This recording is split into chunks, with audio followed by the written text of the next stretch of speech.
I booked a Swimply pickleball court in the valley to play pickle with my friends. My wife found a Swimply to take our two kids to the pool with her girlfriends. And then we met in the evening at our favorite restaurant in town, and the food's better than what it would have been at a country club anyway. And so suddenly the city is your country club.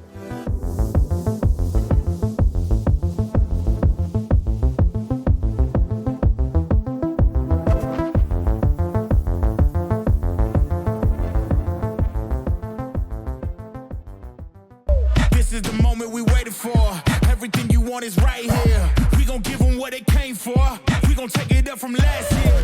Watch the game change. Watch the game change. Watch the game change. Watch the game change, yeah.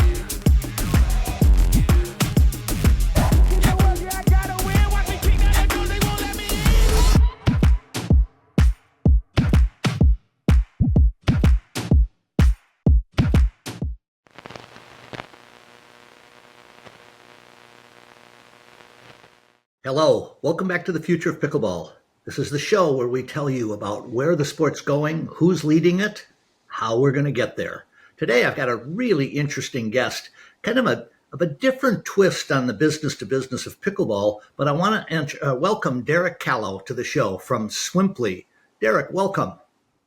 Thanks for having me. It's really sort of interesting. A lot of the shows that I do are people who have found a brand new methodology that is in pickleball. You, on the other hand, have a business that's been going on quite successfully, and you're adding pickleball because of its growth. Tell us a little bit about the Swimply model, what your business is. Yeah, and again, really cool to be having a conversation about my new favorite sport of pickleball. Swimply originally was founded, in layman's terms, as think Airbnb for rental of private swimming pools by the hour. And the business was founded late 2019, really got going 2020. And it was about originally swimming pools, people going, look, I own a pool. I'd like to make that accessible to people in my local community, and people who don't have access to that pool to get access to that, connect with their hosts, and get access to a pool for their friends and their family. The business naturally evolved, and I think in many instances, great businesses are almost successful, not in spite of themselves, but they get pulled into all these different areas. And we noticed very quickly that our hosts were very entrepreneurial. We're a host-centric platform. Hosts started putting more of their unused home amenities on the platform.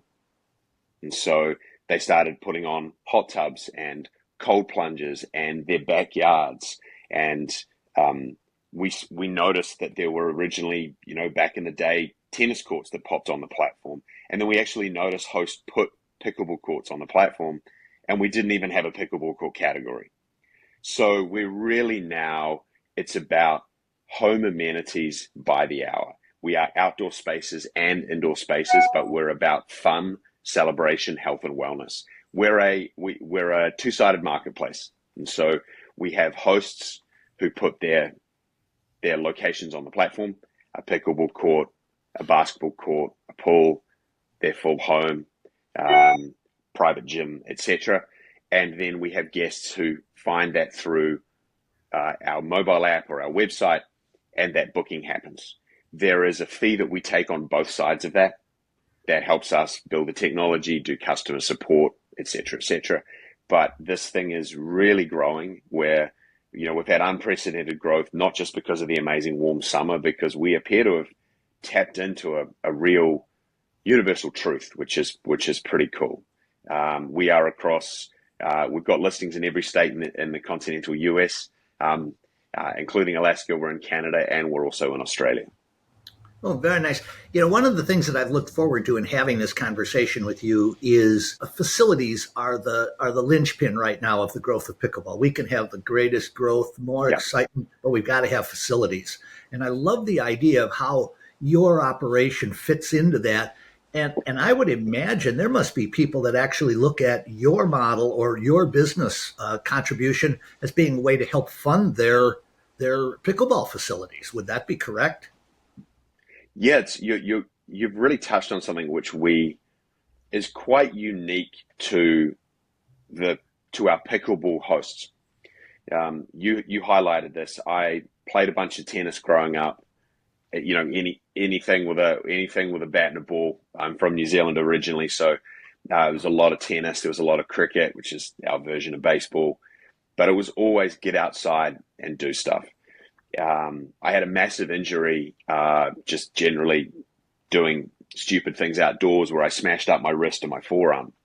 And so I didn't play tennis for probably 15, 20 years. And I found pickle 2 years ago, before I was involved with Swimply. And I absolutely loved it. Hyper social, incredible. And I found it still an amazing workout and highly technical. And really excited about getting into it. But getting access to a court was problematic.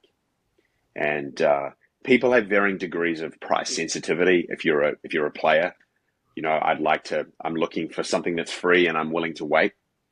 And then at the other end of the spectrum is my time is really important and I'm willing to pay. Of course. And so I think that that's always a really interesting thing.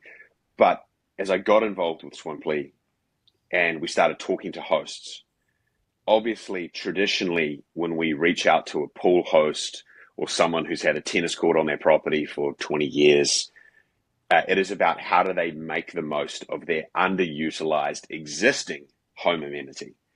But many instances with pickleball, we're seeing potential hosts going, wow, okay, I haven't even installed the court yet, but with Swimply, how would I be able to model out how much I could make? And therefore, it makes getting a pickleball court in my backyard far more affordable. So they're almost thinking about this like, hey, if I want to buy a vacation rental, what money could I generate through Vrbo and Airbnb? They're thinking about their home amenities in the same way. And that exists as we start getting from, you know, hosts who are doing this a little bit as a test through to a pretty legitimate side hustle to, wow, this is a legitimate third job that I have, third income that we have as a household, if that makes sense. Absolutely. And I'll tell you, I had not thought of it quite to that extent, but you're exactly right. Because I would imagine it even incentivizing a host to be looking at enhancing his property with the idea of the fact that he's going to use it as an entertainment venue and a commercial enterprise possibly could contribute into his whole design concept of what he's trying to do with his property. Yeah, you're exactly right. And I think it's, you know, we really realized this when we started getting inbound from different types of partners. So we got inbound a bunch from a number of court constructors, court manufacturers. So the guys that were putting courts in, and a number of them across California, Arizona, and Texas came to us and said, hey, we're getting a lot of inbound about, hey, do you know about Swimply? Have you heard, you know, do you work with them? And so we have got some interesting deals with court builders. The other side of it, a number of people ask court builders, hey, do you offer financing? Which is really unique. Now, we don't. I think there's interesting opportunities for financial partners to be able to do it. But the interesting thing is suddenly people are, as a host or as a homeowner, people really want to play pickleball and they want to put it in their backyard because they love it.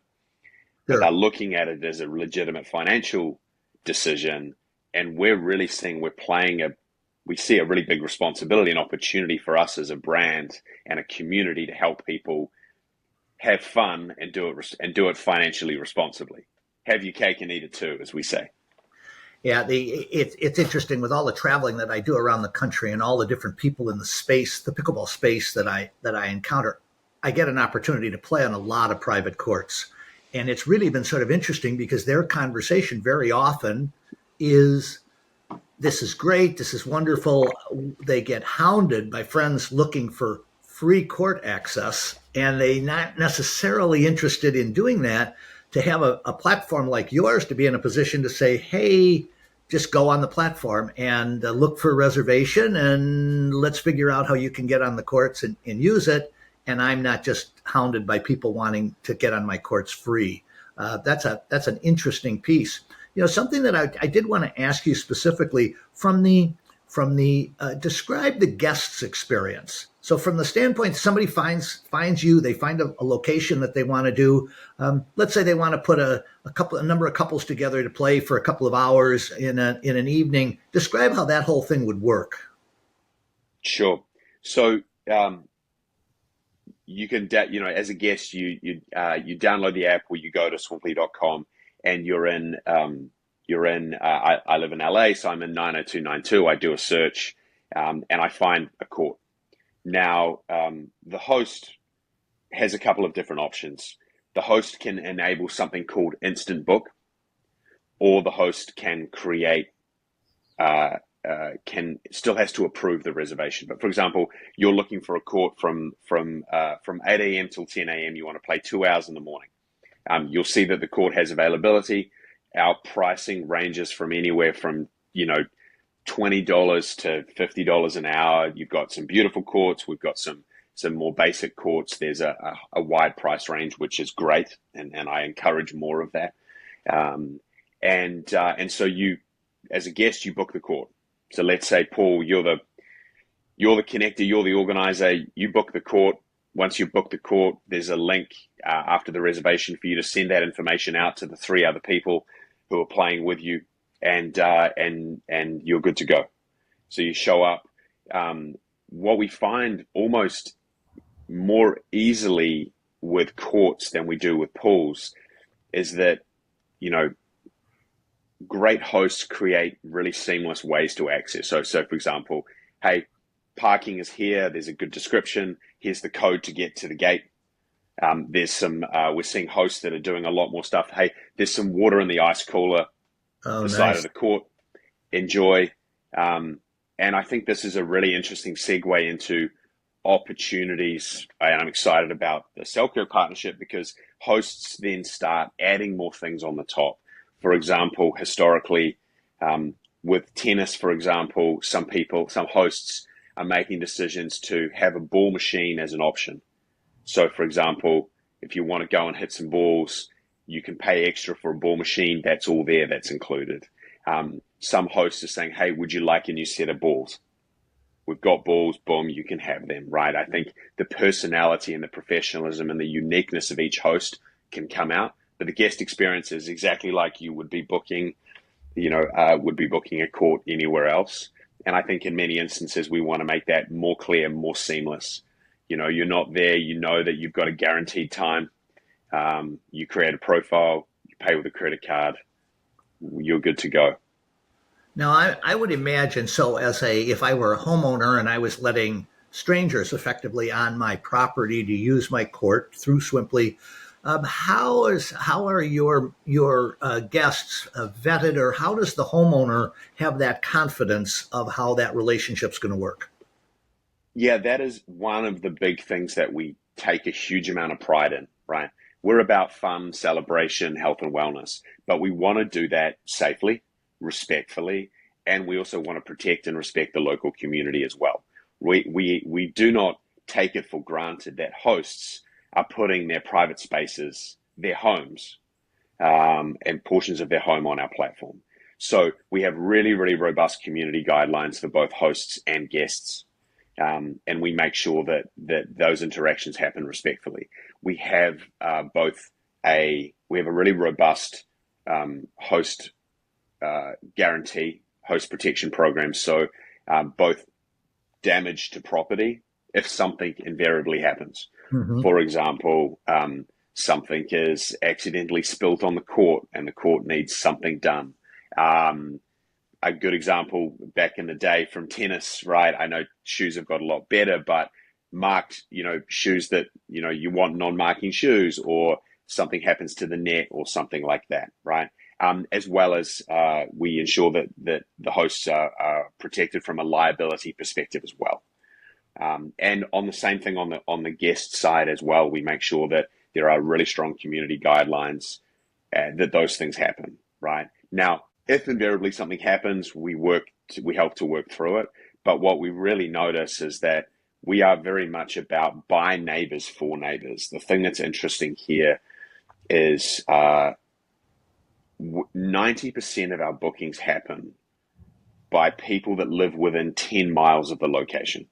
So this is not, we see a really strong tourist use case. There are some markets that are quite unique like that. For example, Miami and parts of Florida.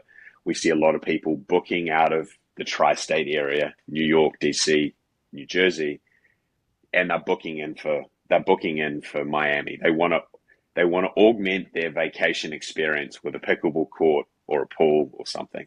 But majority across the country, it's people that live locally, right? And especially for pickle, and a lot of our court sports, people are looking at this as a viable option to, well, I can't afford country club membership, or I don't want to fight with a load of other people in a supply constrained court environment, so people go. So when it's in your local neighborhood, we generally see a really good amount of respect.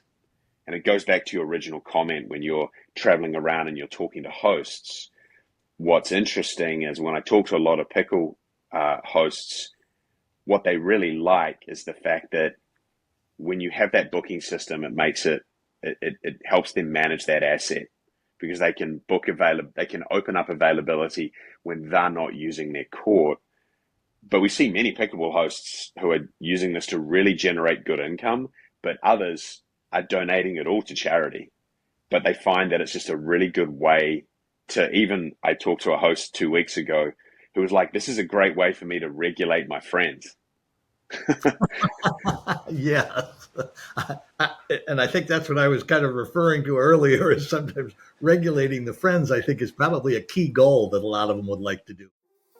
If you're an avid player, you're going to want to have the Selkirk TV app on your phone.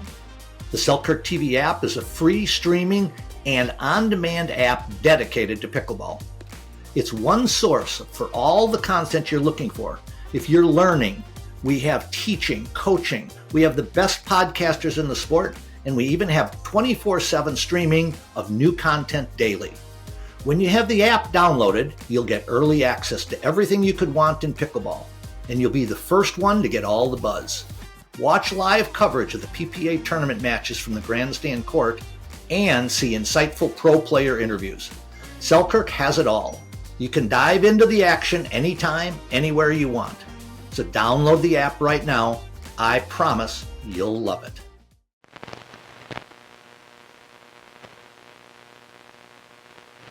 So now tell me this. I love the idea of this. We've talked a little bit about the guests. We've talked about how the hosts benefit from this. Yeah.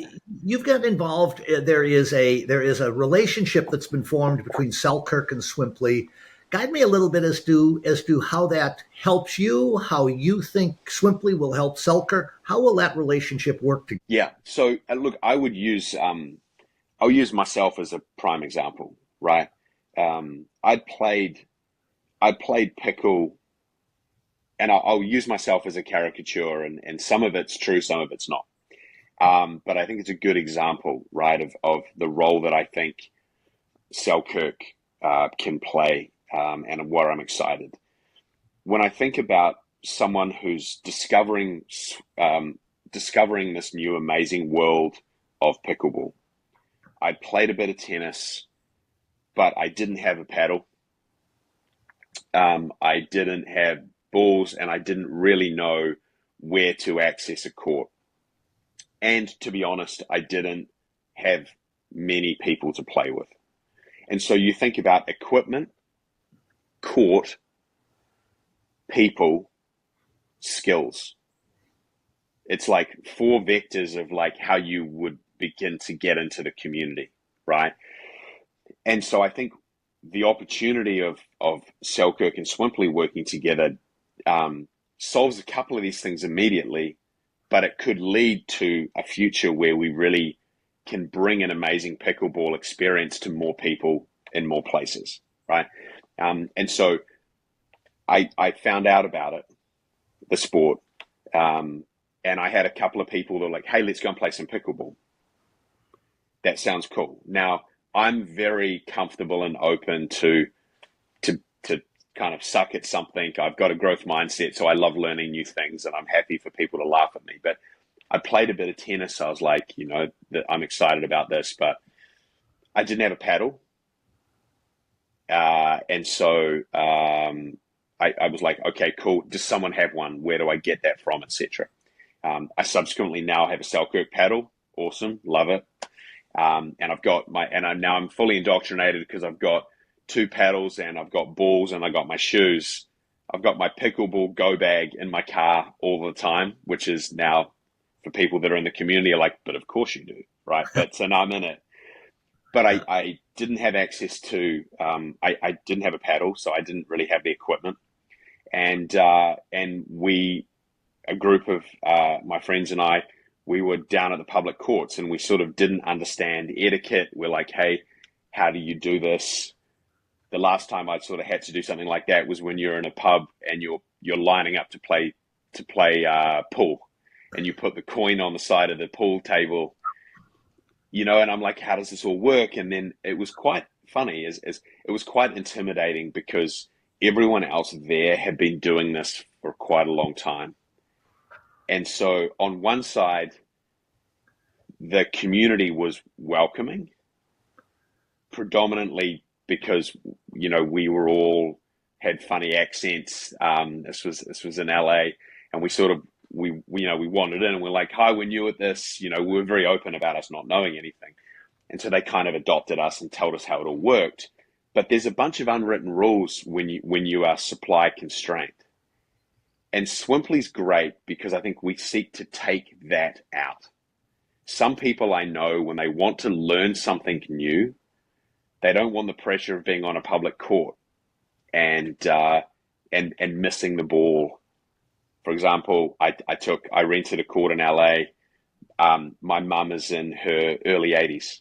Used to play a lot of tennis when she was younger, but she hadn't hit a ball in a long time. And at first I was like, okay, we'll go to a public court, and then I booked a Swimply in the Valley in LA, and we had an amazing time. And it was this private environment where mum could like play for 5 minutes and she could sit down and there was no pressure. And there wasn't pressure for 2 other people to jump on and want to play doubles where she would feel intimidated. It was really interesting. So the court piece is huge. But I think for me, a good example is my first paddle was Selkirk. And so then when you sort of think about the first experience you have with equipment, now I'm like, it's great, and I'm learning it, and that brand has kind of introduced me to pickle, and so now I'm like, of course, now I'm like, oh, what's the next paddle that I can get, and what's the difference in the balls, and how do I think about this? But I think that opportunity to sort of like Pickleball 101, at Selkirk and Swimply can solve quite a lot of that, and the brand Selkirk's relationship with pros, with instruction content. I went to Selkirk and I'm looking at, okay, court strategy and all of these little things like that. The brand has really brought me in. And I think that's just the tip of the iceberg of how we can do it. Because I think the opportunity we have, the majority of people early on that we saw that were using Swimply pickleball courts were people that were pretty new to pickleball. And that was a really interesting insight. Now we've got coaches on the platform and we're seeing regular players, but a lot of it were existing Swimply guests who used us for swimming pools, or even hosts that were listing their pools on the platform were like, wow, that's cool. I can go and play some pickleball. So we were seeing people who are new to the sport. And I know from conversations with the great people at Selkirk, they were really interested in the role that they could play in helping more people discover pickleball, if that makes sense.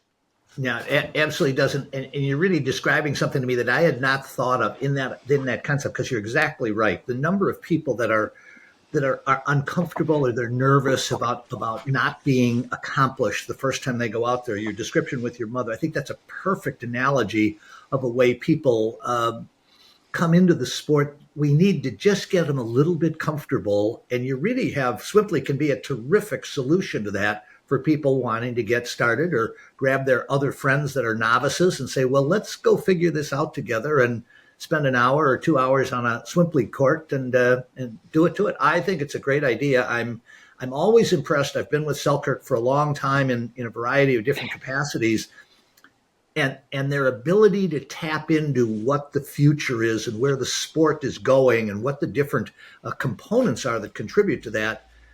They've been very good that way. So I think you'll be a great addition to the family. So welcome that way.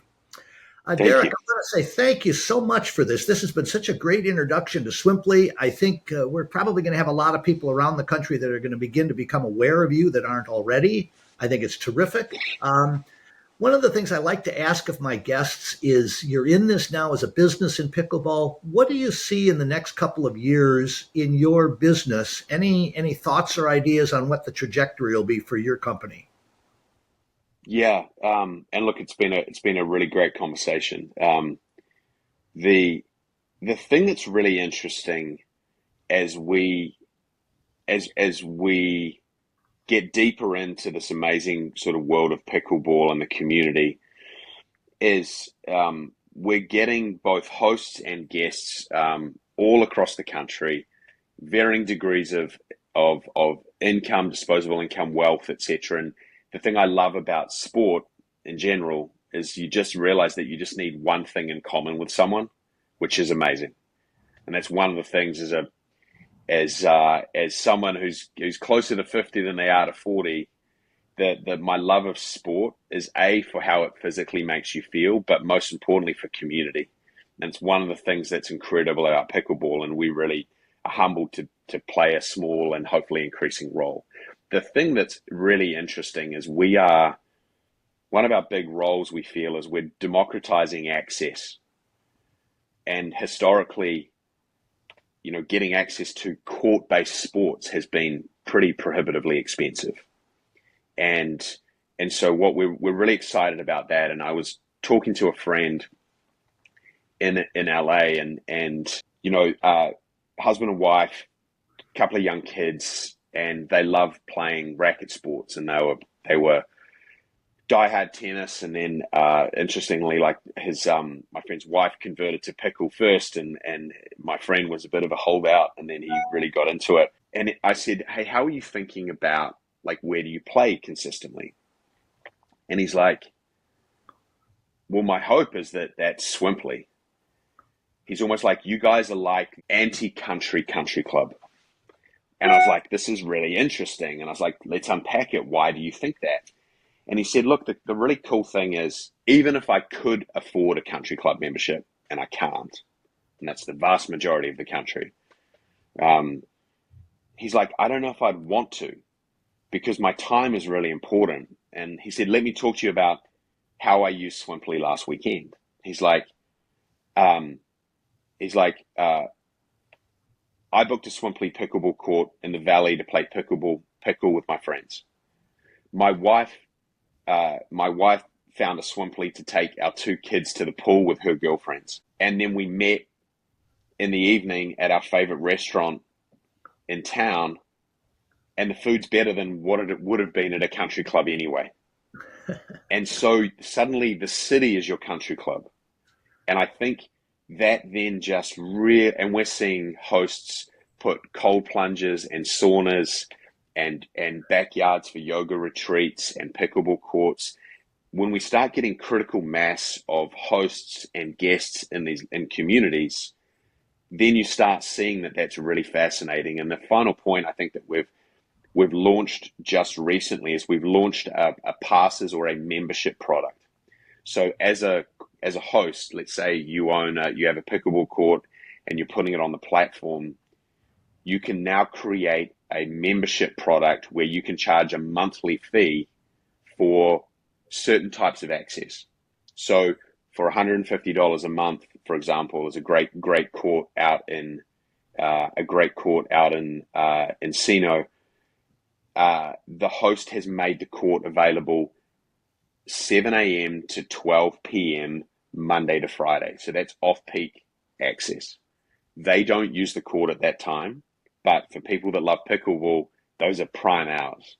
So Sure. for a maximum of 2 hours a day, 5 days a week, as a member of that court, you pay Swimply $150 a month. You still have to reserve, but you've got access to that. And so my friends signed up as a member there, and they've also got a membership for $250 a month to access this amazing swimming pool. And so they cancel their gym memberships. It's inclusive with their kids. Suddenly, you start to see a future where this is really interesting. And so I think that that's really exciting for us. And I think, we're seeing Pickle really lead that emerging behavior we're seeing on the platform, which gets me really excited about the future. I'll tell you what, that is exciting, and it's always fun when I get somebody who's as knowledgeable and deep in their particular piece of the puzzle as you are, because there's all of these ideas and concepts that will become a big part of our sport as we go forward. Derek, it has been an absolute gas having you on board. I thank you. I look forward to crossing paths with you in the Selkirk ecosphere, and thank you. Good luck with Swimply. And ladies and gentlemen, if you enjoy this, keep in mind this is on the Selkirk TV app. The Selkirk TV app is without question the best, most comprehensive app you can use to find out about everything going on in pickleball. Hit your like button. Thank you very much, Derek. I've enjoyed it greatly. We will see you down the road. Thanks, Paul. Have a great day.